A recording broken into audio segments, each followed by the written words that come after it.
Kak? Oke, yang pertama ada pengertian impor dan kepabeanan. Impor adalah kegiatan memasukkan barang dari luar negeri ke dalam daerah pabean Indonesia.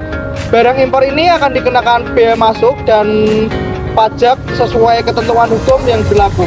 Kegiatan impor diatur secara ketat karena menyangkut arus barang lintas negara.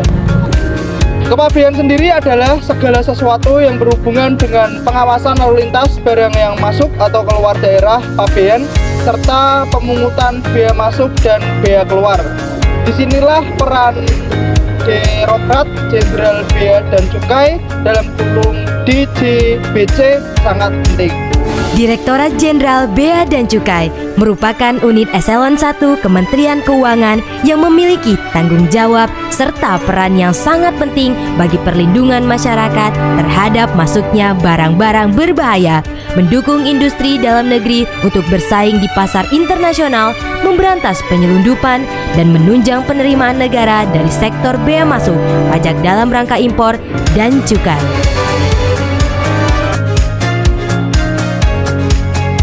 Selanjutnya, Bea dan Cukai adalah lembaga negara di bawah Kementerian Keuangan yang bertugas mengawasi dan memungut bea atas masuknya barang-barang impor.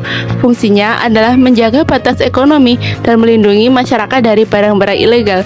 Contohnya seperti narkoba, senjata tajam, dan produk-produk palsu. Semua itu harus disaring terlebih dahulu oleh Bea Cukai. Bea Cukai adalah fitur utama untuk masuknya barang-barang luar negeri ke Indonesia. Mereka memastikan bahwa barang-barang itu tidak hanya ilegal tetapi juga memenuhi persyaratan dari Menteri Sekretaris. Jadi bisa dibilang Bea Cukai adalah fitur utama untuk masuknya barang-barang luar negeri ke dalam negeri. Impor bertujuan untuk memenuhi kebutuhan dalam negeri yang belum bisa terpenuhi sendiri, seperti kebutuhan bahan pangan, barang teknologi tinggi, serta bahan baku industri.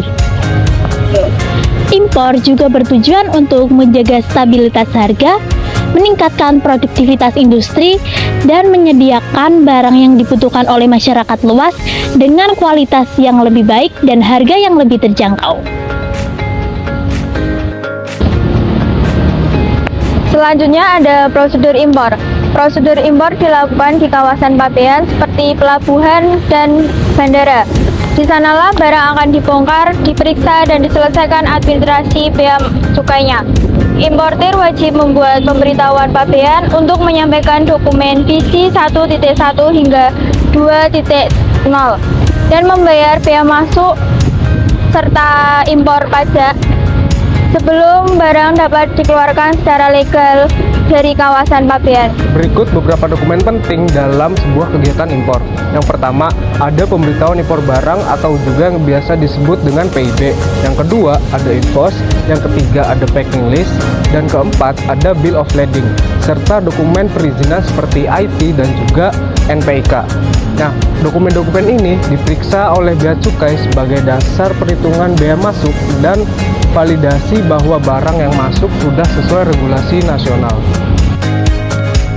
Nah, selanjutnya ada bea masuk dan juga tarif pajak impor.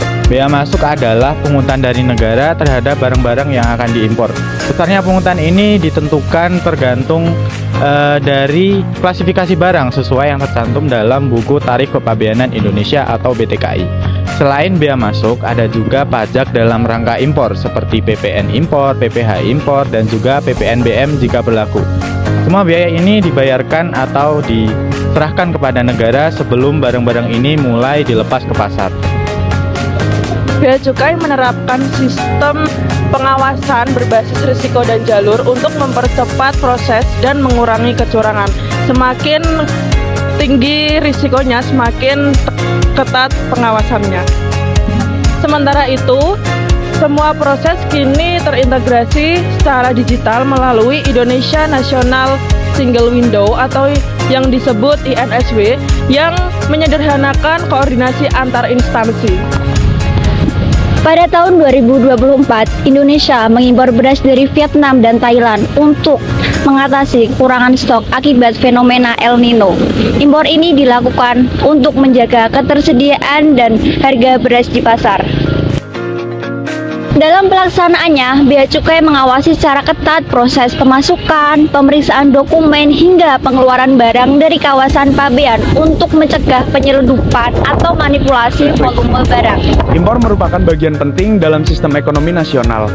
Meski memberikan banyak manfaat seperti pemenuhan kebutuhan dan efisiensi industri, impor harus dikendalikan agar tidak melemahkan sektor dalam negeri.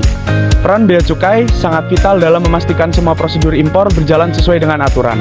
Kolaborasi antara pemerintah, pelaku usaha, dan masyarakat sangat diperlukan agar kegiatan impor tetap sehat, adil, dan transparan.